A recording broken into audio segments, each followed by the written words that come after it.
Today's video is about what weapons I plan to bring in the trials, as well as talking about weapon retirement. If my voice sounds a little bit strained, that's because I've already recorded the entire 20-minute duration of this video and the audio corrupted. So I'm going to try to make it a bit more concise since I've already been through this once.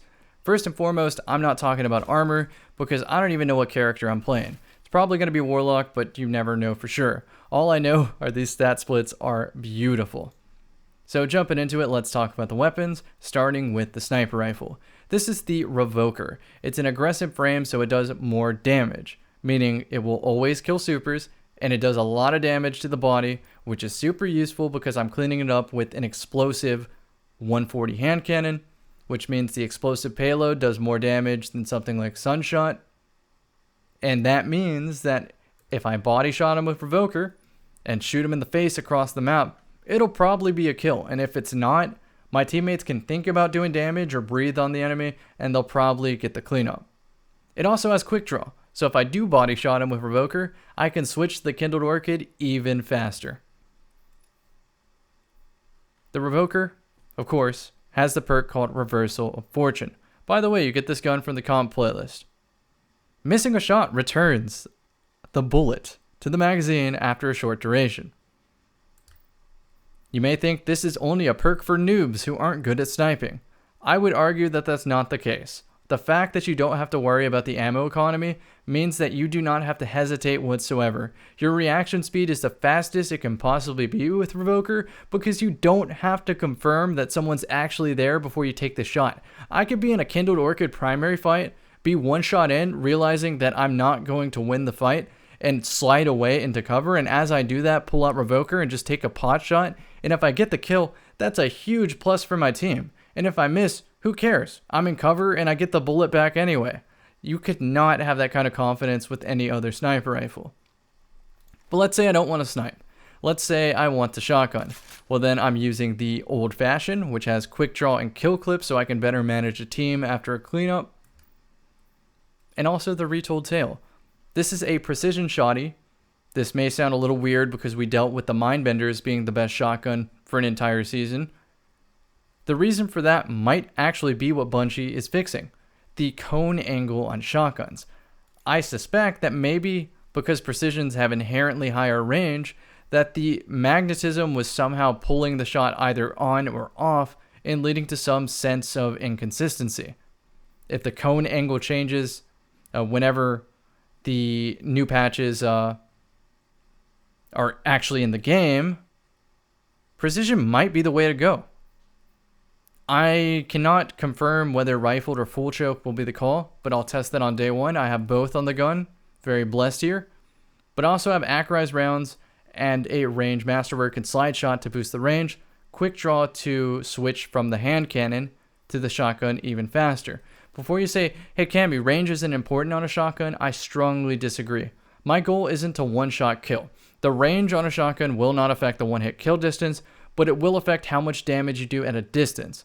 So what that might equate to in the game is it might mean I shoot them from Africa with the shotty, and then I can clean them up with one single hand cannon shot instead of 2 or 3. That's a huge advantage to me. And the fact that I have quick draw on both of the guns not only makes them draw unbelievably fast, but it also speeds up how quickly I can put the weapons away, which means effectively I've made the fastest swap time between my hand cannon and my shotgun, or my shotgun to my hand cannon. It doesn't matter what order I choose, whether I'm sliding, whether I'm in the air, my swap speed is as fast as it can be. I also have a slug right here in case I want to use some sort of exotic power weapon, but if not, we're going to default to the chaperone because it is way too good of a shotgun. If you're tired of getting shotgun in this game, start getting good with the chaperone because it shuts down any sort of ape. You just slide backwards and just aim at their face. They can't close the gap in the time to shotgun you with the pellet shotty before you line up a headshot on them. It's just such a consistent weapon, which is why it will always be in the inventory. And if I'm feeling extra spicy, I'll forego shotgunning and I'll use the mountaintop, and I'll make it even worse for the enemy team by using the charge of light function. So while charged with light, gain a bonus to weapon damage, and I can charge up by just picking up orbs of light. And what that'll do is it'll make these sticky nades on mountaintop, instead of hitting 180 damage when I'm boosted with the charge of light, they'll just outright kill the opponent. And that's huge because that means I can throw trip mines and shoot sticky nades at the floor, set up traps, and just go about my business, since in Trials of Osiris, a zone pops up if nobody does anything. And as you probably can guess, Trials is a really, really passive mode. And because it's passive, I might want some range. So this is the cookie cutter setup, right? Old fashioned, retail tail. Let's say I need more range, right? Like they're camping back as far back as possible, just daring me to peek. Well, what comes on is an auto rifle. I know, surprise, surprise. I used this for this entire season, and although this archetype isn't getting buffed, I still think this will be the call. I have a medium zoom scope and I can increase that even more if I want more range, but this actually has a damage drop-off model that rivals something like Redrix's broadsword, which is a pulse rifle, if you can believe that, with full bore range booster and a range masterwork. Yes, the half-dan will hit the same distance, although it kicks like a bull and you're unlikely to hit perfect TTK at that distance, it still will do that damage. And so when you play with your team, if you clean up your own sniper rifle, which by the way is one headshot at drop-off, it's a very good ranged option. But let's say I need even more range. Well, then I switch to my rapid fire shotty and I put on a pulse rifle. At the same drop-off distance, the Horus Lease performs a lot better because of rangefinder. And it's just a real easy 3-tap that, like I said, is easy to control. It's a 3 burst, and if I get kill clip, it's a clean 2 burst. There is a resilience level that stops that, but almost nobody touches it. It's like 7 or 8. And if I need even more range, I have the no feelings. I just did an entire comp session today where I used solely this weapon, and it claps some people. It's a precision frame, 180 RPM, so remember, there's a certain hand cannon that got nerfed because it could do that sort of thing. Not saying any names, not forgotten. Precision. Now 150. It used to be a 180 though. And that's what this is. It's a 180 RPM that can 3-tap. Aiming this weapon for a short period without firing grants bonus range and precision damage that resets after firing or exiting zoom. It takes it from 55 damage to 89, so you can actually 3-tap people, and I think it is perk for perk perfection. It's got rapid hit, so I don't have to worry about my stability or reload. Flared magwell, which again gives stability and reload. A handling masterwork, which is exactly what I want, and a short zoom sight because at the end of the day, it's a scout rifle, and if I need the zoom, well, I can have it. Again, mountaintop if I want it, chaperone if I want to complement it. This is actually the exact loadout that I ran today. It was super good. Very, very good.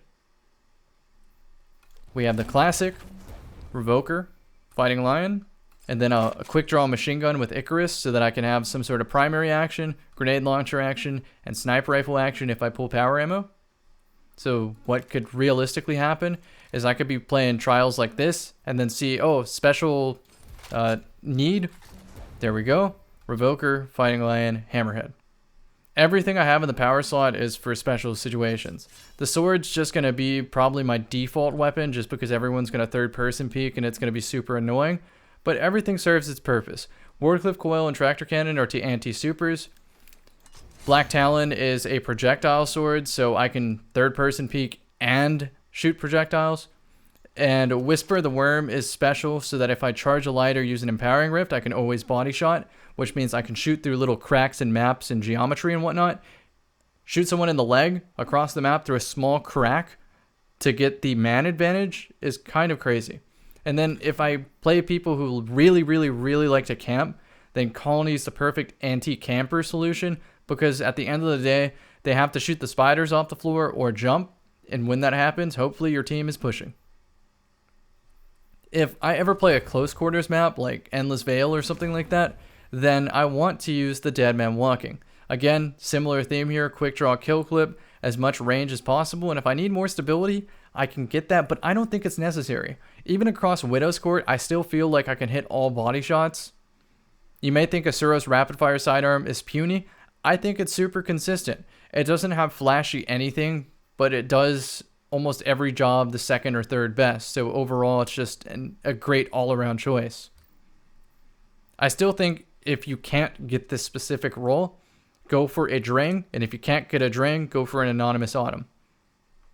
Or just use a submachine gun. Recluse is still really, really good. I would use Recluse if I didn't get this specific role. Also, if I need even more range than this offers, I use Antiope. And if I run a particular build that works off of it, the Last Word. I still think the Last Word is going to be great. It's getting adjusted so that hip fire makes more sense. I think that's how the gun always should have been, and I don't feel guilty for using it anymore. But if Antiope makes more sense, I'm using Antiope on certain maps. This is probably my favorite gun in the game. Which brings me to... Have I talked about everything? Oh, Lord of Wolves. One more thing. I'm keeping this in my inventory just to cancel supers. Okay, now that's everything. So now that I mentioned my favorite gun, let's talk about weapon retirement. The idea of weapon retirement means that, you see how my Antiope says 961 right here? Eventually there's going to be a time where I cannot infuse my Antiope. I can't just take it to 968 power by sacrificing a higher power weapon. It'll eventually be capped at whatever it's at, and I'll have to obtain something new to use in power level enabled content, like potentially Trials of Osiris. I don't like that idea. I know what the goal is, right? The goal is to freshen up a meta and make loot that you want to obtain. And if you already have the god rolls and everything, then you don't really have a loot incentive to play the content. Well, I don't have that problem. I don't need loot incentive to play content. I play content because I find it fun. Now, of course, people did want random rolls, so there is a reason to grind monotonous activities, and I'll play by the rules if I have to. For example, with this Tatara gaze, if I could just get kill clip, flared magma, and a reload masterwork, I would never play another Black Armory Forge. But because I want to body shot people, I have to spend 4+ weeks in the Forge grinding out the perfect sniper rifle. And when I get it, with weapon retirement, there's a good chance that I can't even use that weapon that I spent so much time obtaining in every playlist in the game. And I think there is a compromise solution to where we can have that fresh sort of meta, but also allow people like me who have curated their entire loadout to play the modes that they enjoy playing more often. And here's my thoughts. We're going to take a trip to the tower while I talk about this. So let me paint the picture. We're going to visit Lord Shaxx, right? Think Destiny 1. When I click on Shaxx, he's going to have his inventory. His inventory is going to have fixed roll stock weapons. He's going to have maybe 20 of them. You're going to have favorites. You're going to have the palindrome. You're going to have the whatever scout rifle, a pulse rifle, a sniper rifle, all sorts of different weapons. They're going to have a fixed roll. You following me so far? And in a certain playlist, let's say, for instance, the top right playlist in the Crucible. It's Countdown this week, but let's just say it's some sort of new Crucible mode. Let's say it's Shaxx's Preferred Clash. And in that Shaxx's Preferred playlist, you can only use the weapons from the Shaxx vendor. And these weapons will change each season. So from Season 10, there's going to be 20 weapons. And Season 11, there's still going to be 20 weapons, but maybe 3 of them are going to be removed, and another 3 are going to be added. That way, the meta stays fresh. And in that Shaxx's Preferred playlist, you can only use those weapons. Maybe there's no exotics allowed. Maybe there's only Shaxx's armor too that he sells. Who knows? I think that system could be expanded upon a lot as a game mode where you're guaranteed a fresh experience every single season. And then for everything else in the game, it's up to Bungie to balance accordingly. And I think they've been doing a pretty good job if my trials to go loadouts are anything to go off of. Think about it. I have almost every type of weapon accounted for here, with the exception of fusion rifles, and I think I actually have that one sorted. I am going to bring the Bastion once I actually start getting good with that weapon. So if you think about it, every archetype of weapon is really represented in my go-to loadouts. Everything serves the purpose I think it was designed to serve. And I worked hard for these weapons. I grinded the shit out of this game to have all these weapons that fill a role so I can have more fun in PvP. I would really hope for the future that I get to use these more often and not have to bang my head against the wall doing monotonous content just to get the weapons that I enjoy using again. But maybe, I'm not going to be selfish here, maybe the call is weapon retirement because it just overall is better for the population. I'm not a game developer. I don't have all the data in front of me. Maybe Bungie sees it, that this will drive player engagement, the population goes up, and playlists like Rumble, for example, I won't be matching Asian players and Europeans all day long, wondering why my bullets aren't registering, because there's more players actually playing the game. And if weapon retirement can guarantee that, then by all means go for the system and forget my selfish desires of not having to grind monotonous activities. Anyhow, I am out of breath. My voice is tired. Trying to save a little bit of energy for a stream tomorrow, and there will be commentaries. I'm super excited for Trials. It's maybe not a game mode designed for somebody who really appreciated Season 3 competitive and how brutal it was, but it is the Destiny community's most favorite playlist, and I am very happy that it's back. I'm happy to see the other populations in the game already start booming. And when Trials is finally here, every playlist is going to be popping because people want to get good for Trials. Hope you enjoyed this video. Hope the discussion, or I guess it's not even a discussion, it's just outright an opinion piece. I hope the opinion piece was somewhat interesting. Thanks for hearing me out, and I want to hear you out. Let me know in the comment section, A, what are you bringing into Trials? Is there any sleeper options that maybe people don't consider? And 2, what do you think of weapon retirement? Maybe my opinion represents like 7 other people out there. Who knows? Thank you so much. I'll see you in the next one.